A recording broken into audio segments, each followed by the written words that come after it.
I come out of a high school basketball game, and I know I don't look like it because I'm as wide as I am tall, but I was a pretty good basketball player. I come out of this game, I score like 30-something points, I have like 12 rebounds, and everybody in the town's like, hey, great game, great game, great game. My mom's sitting there, gives me a big hug. My sister's there, gives me a big hug. Hey, great game. I walk up to my dad, just looking for some approval, and he looks at me and he said, if you could make your free throws, you would add 40, and he just walks away. And I'm like, God damn. But what did I do? I went home. I got this rusty little basketball hoop in my front driveway, and I get home from this game. It's 9 o'clock at night. Probably should do some homework, go to bed, but last thing on my mind, right? So I go home, I go outside, I flip the lights on, just sit there for an hour, shooting free throws, right? And I'm sitting there and I'm like, didn't think back on it until I get drafted in the NFL. I'm like, man, that's exactly what I needed, right? And this whole time growing up, that's what made my mind what it was, right? Fast forward to a couple football games in high school. Come out, I was first team All-State as a freshman, 30-something scholarship offers my sophomore year, so football was my ticket. I knew that was gonna be my ticket. He didn't want that ticket to get to my head, right? And so every single game, sophomore, junior, senior year, it was never good enough, no matter what. I'd come out of this game, 8 tackles, 2 sacks. He was like, what about the plays you didn't chase down on the backside because you took off because you were tired? Walk away. I'm like, God damn. Then, senior year, I'm sitting there getting ready. All my friends are getting ready to go on the senior trip. And I remember all these stories like it was yesterday because it obviously made me who I was. Maybe I got daddy issues, but it definitely made me who I was. But I remember getting ready to go on the senior trip. We're getting ready to go to Myrtle Beach. It's all my friends, my senior year. And right about that time, I don't know if you guys know anything about high school recruiting, and there's all these sites now. There's rivals.com, there's 24/7, there's all these things, and they rank you throughout the country. And I was ranked pretty high coming out of high school. And there's a guy named Alex Mack. Alex Mack had a damn good career. We were drafted the same year. He played at Cal. I went to Penn State, but he was ranked ahead of me coming out of high school. And I remember getting ready to go on this senior trip, and my dad was like, you gonna work out down there? I was like, no, I'm gonna drink, have a good time, hang out with the boys. He's like, I just read something online that Alex Mack's running hills. He didn't read anything online. He had no clue. All he wanted me to do was sit there and so I go down on the senior trip. Didn't matter if I had 10 beers with my friends, an 18-year-old, shouldn't do that, by the way. Wake up the next morning, I'm running the beach, I'm doing all the things. Like, no matter what it was always to trick my mind and make me work harder, work harder, work harder. Here we are, whenever I got to Penn State and I'm playing defense, and I had 56 scholarship offers coming out of high school. 53 of them were to play offense.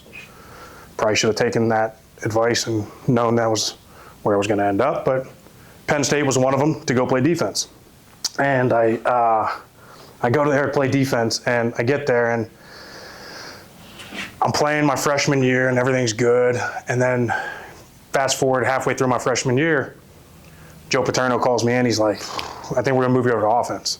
It was on the bye week, so they tried me and this kid, Rich Ornberger, who was a good buddy of mine, college roommate.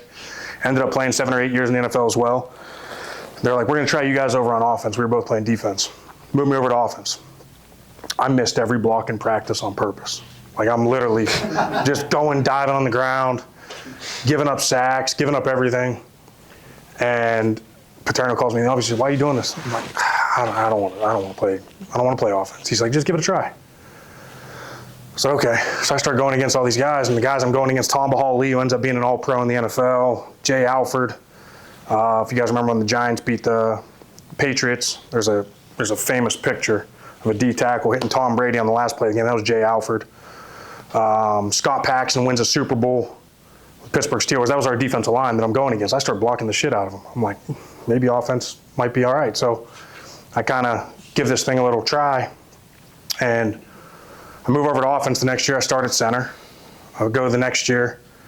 I make first team All-Big Ten, second team All-American, and then I come back my senior year, unanimous first team All-American, Big Ten Offensive Lineman of the Year, win the Remington Trophy.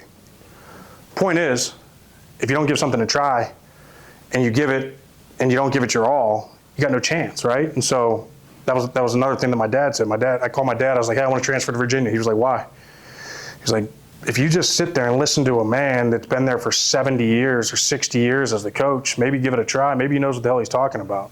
I was like, okay, cool. So I dive into this thing. It ends up working out really well for me. And I have about as decorated as a college career as I just mentioned, and then I go to the NFL. And when I get to the NFL, I get drafted 226th overall in the 7th round. And for the career I had out of college, I'm thinking I'm going to be a first-round pick. Well, then I go to the combine, and any of you guys have seen the combine, they put you in shorts and a T-shirt. They measure your height. They measure they measure the size of your thumb, the pinky, everything, no matter what. And one little measurement dictates kind of where you go. And so there's never been an lineman that was drafted in the NFL with shorter than 30-inch arms. I had 29.5-inch arms. And the minute that happened, I knew my stock was going to plummet. And when that happened, I was like, okay, cool. I get a call before the draft from Russ Grimm, who was the O-line coach out here with the Arizona Cardinals before I got here. And he called me and he was like, here's the deal. Your tape is first-round talent. Your measurables, undraftable. You're going to go somewhere. Don't know where. Might get drafted, might not get drafted, but all you need is an opportunity. And that's all I kept thinking. And Tom knows this. And I started to develop this mindset. And it all came from where my dad kind of was hard on me my whole time growing up. But I got that exact same cold plunge at my house right now. And on the side of it, it's got a nice little quote. In my gym, it's got a nice little quote. It says, "Don't be a pussy." Excuse my language. And so that has been my mindset. From that day forward, I was like, okay, cool. No matter where I get drafted, I need to figure out how to get that opportunity. And people are going to shit on me. People are going to, you mentioned everything about the NFL. They're constantly telling you you're not good enough. I got drafted by the Pittsburgh Steelers. Day one, I walk into the building and I'm walking down the hall. Kevin Colbert's the GM. Kevin Colbert's a legendary GM, if you guys know anything about Pittsburgh Steelers football. Walks down the hall, he's got his briefcase. I said, "Where are you going?" He said, "I'm going to find your replacement. I just got drafted." I was like, God damn, cutthroat business. I don't like this. And so that was kind of where I knew, but you constantly have to prove yourself. You constantly have to show up every day. You walk into practice and there's twice as many people there in this room walking around with clipboards. 80% of them never played football, which makes me want to stuff them in a locker, no offense, but they're sitting there and they're like, his arms aren't long enough, his height's a little short, we got to go get this guy who might be a little taller, his arms, but what they can't measure is your heart. And that was kind of the epitome of my career. And so anyways, I didn't make it the first year, I get put on the practice squad. Second year, don't make it, get put on the practice squad. I keep talking to my dad. My dad, for as many times as he gave me the negative treatment and, hey, how can we build this guy's mind up? Now he starts to become the positive influence in my life. He starts to become the, hey, you're good enough. You've proved it over and over and over and over. All you need is one opportunity. That one opportunity comes in mysterious ways, and this is the one thing, don't ever burn a bridge. And the reason I'll say don't burn a bridge is this. I get drafted by the Pittsburgh Steelers. I think I'm good enough. I think I should have made the team. I honestly think I should have started my rookie year. I get put on the practice squad behind two guys. And the offensive coordinator of that team is Bruce Arians. The offensive line coach of that team is Harold Goodwin. And the assistant offensive line coach is Larry Zerline. Those three guys. Fast forward, I don't make the team, I get put on practice squad. I go to work every day, prepare as a starter, I work my ass off. Again, nothing changes. Cool, next year. I go to Philadelphia. My offensive line coach that year is Juan Castillo. Andy Reid's the head coach, play for them for 2 years. Again, don't make the team, that's fine. Don't bitch, don't gripe, go to work, put your hard hat on, work your ass off, don't be a pussy, and continue to work, and hopefully that opportunity arises. The assistant GM of the Philadelphia Eagles is a guy by the name of Ryan Grigson. 2012, Ryan Grigson gets the GM job of the Indianapolis Colts. Loved the way I went to work, loved my attitude, loved everything about me, ends up signing me from Philadelphia to Indianapolis. Who they hire as their offensive coordinator? Bruce Arians. Who they hire as their offensive line coach? Harold Goodwin. So there's three guys. If I would have pissed off any one of those guys over the first 3 years, I don't have a job, I don't have an opportunity. This was kind of my last shot. You go 3 years and you're practice squad. Next year, you don't make the team, your career is over. So anyways, I go to Indianapolis, make the team. I'm on the roster week one. Well, there's like a weird thing, as you know, and anybody that kind of follows pro sports, there's like a weird thing in the NFL where they're in your contracts, if you're a veteran player and you're on the roster week one, your salary is guaranteed for the year. And so when that happens, what they do a lot of times is they'll put somebody who's maybe making less money on the roster week one. They'll cut the guy who's making more money, but then they'll bring him back week two. So then the guy that made the roster who's making less money then now loses his job week two. Does that make sense? And so I'm that guy making less money. I make the team. I'm fired up. I'm going to steak dinner. I make my first NFL roster. And then week 2, I get cut. They bring a guy back who they cut week 1, but they didn't want to pay him the full salary. So I'm like, oh man, I just keep getting knocked down a peg. So then that same guy ends up being the starter, but he gets hurt going into week 4. Week 4, we're getting ready to play the Green Bay Packers. And they, again, same thing. It's all about your mind. It's all about how you control your mind. If I would have sat there and griped or felt sorry for myself or any of these things or didn't prepare, and then I get the call week 4, and now all of a sudden, hey, you're starting against the Green Bay Packers week 4 after being dropped down to the practice squad again for a 5th time, week 2 and week 3, get the call up. If I wasn't doing the extra conditioning and hopping on the Stairmaster and doing extra cardio or extra sprints so I can be in shape, because playing shape's way different than running shape, right? And you don't get the same amount of reps in practice when you're not the starter and all these different things, right? Well, now we get to play Green Bay. Guess what? I get my first start. We had the most offensive snaps in a football game the entire season that year. It was 104 offensive snaps in my first game ever playing in the NFL. We're down 21-3 at halftime to Aaron Rodgers, who just won the Super Bowl the year before. Again, opportunity. I got my opportunity, but we got to play better. We got to do better. Bruce Arians comes in at halftime. Chuck Pagano's not the head coach. Bruce Arians is now, because Chuck Pagano got diagnosed with leukemia a few weeks ago. So Bruce is running the show. He's running the whole thing. He's like, hey, somebody just needs to make a play. Somebody just needs to make a play. We end up coming back from being down 21-3. We win my very first NFL game, 31-28 against Green Bay Packers. That one play, one game, one start transitioned into 120 starts in the NFL. And ultimately ended my last year winning a Super Bowl. But from that point, I took a lot of these experiences with my mind and said, okay, now how do I transition when I get out? So now I'm doing sports media stuff on the Pat McAfee show. Don't really need to do anything with a mind there. I just need to be funny on that thing. But now I'm training guys, right? So I got 13 NFL offensive linemen that come out and train with me now. I started off with 1. And the reason I started with 1 is I coached for 1 year after. And this is where I really started diving into the health aspect of all these things, because now I'm weighing 320 pounds. I don't need to weigh 320 pounds anymore. I got 3 kids at home, which I'm chasing one to the backyard, and I'm bending over to tie my shoes. What the hell? Why am I carrying this weight anymore, right? And so, but I've always been a guy where I think your mind controls a lot of the things. And for me, the way my mind works is I need to be on a schedule. From the time I mentioned caveman earlier, that's who I was. From the time I was in 6th grade and playing organized sports, I always had a schedule. I always had a coach telling me what to do, when to do, where to do, right? And so from that point, I was a caveman, because all I would do is say, whenever he said jump, I'd say how high, right? And that was kind of my thing. And so whenever I got done playing, I needed structure again. I needed to figure out how to lose this weight. And so I'm a very black and white person. I like to dive deep into whatever it is. And if you tell me that that's good for me, I don't care about the science. I dive into it. If you tell me the sauna is good for me, I'm listening to Huberman. I'm listening to Tom. I'm listening to Peter Attia. I'm listening to all the guys on how I can live forever. Not saying I will, but I'm trying to.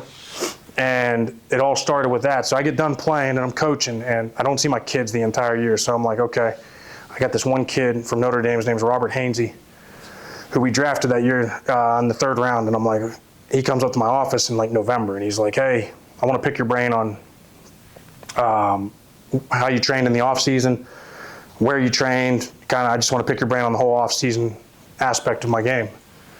And I said, hey, listen, nobody knows this yet, but I'm done coaching. I haven't seen my kids all year. This isn't it for me. I'm going to go back to Arizona. If you come out to Arizona, I'll train you. I said, okay, cool.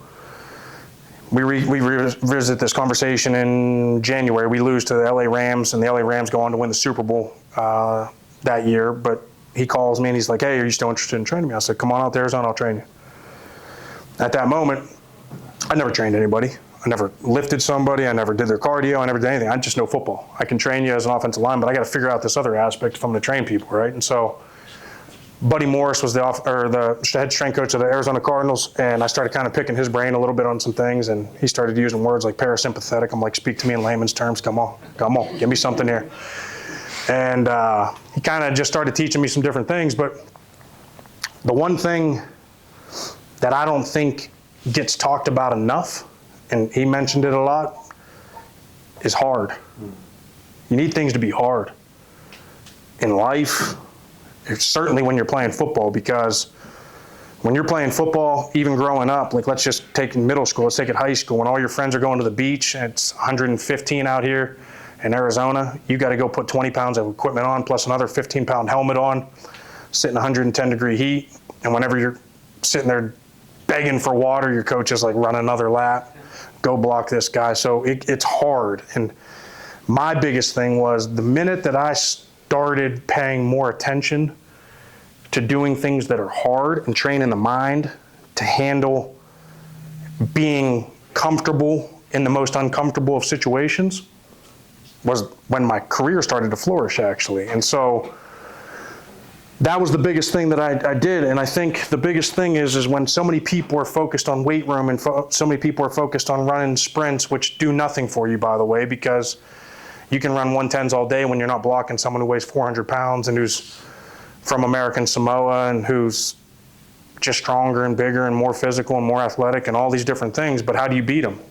Because when the third quarter rolls around and you're in better shape than them and you've been through more hard instances than them, you can take over that game. And so for me, now I get this kid from Notre Dame and I turn him from a right tackle at Notre Dame who never played center before in his life, now snapping a ball between his legs, and he's starting at center for the Tampa Bay Buccaneers 2 years later.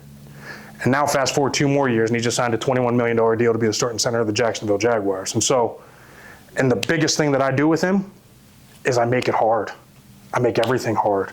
I make him do that. I make him sit in the 220-degree sauna with a Hume heater that I got at my house. I make sure whenever he comes out here next week, we're not training at 7 a.m. when it's 85 degrees. We're training at 1 p.m. when it's 1:15.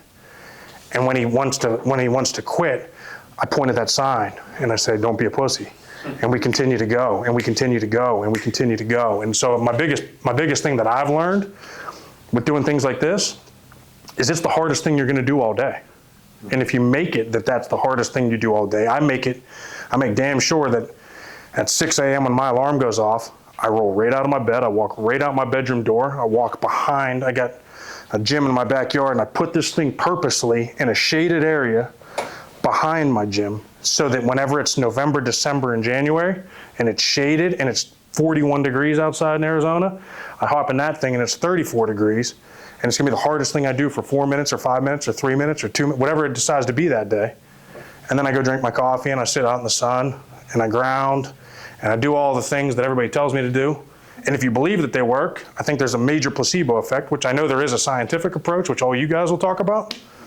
But I also think if you believe things work, it works, right? And so that's kind of the way that I approach everything, and that's the way I've approached things based on kind of how my dad made sure everything was hard mentally for me. Now I try and approach that same thing with all the guys. I got 13 guys, like I said, I started with 1 with Robert, and now it's just been word of mouth, and then it went from 1 to 4, 4 to 8, 8 to 13.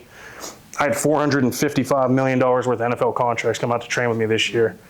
And it wasn't based on anything that I got a CS degree in anything. It wasn't based on anything I got in cardio. It wasn't based on anything else except the fact that I'm good at technique, I'm good at the mental aspect, and I understand what hard is, and all of this stuff is hard, and if you do hard things, you'll get good results.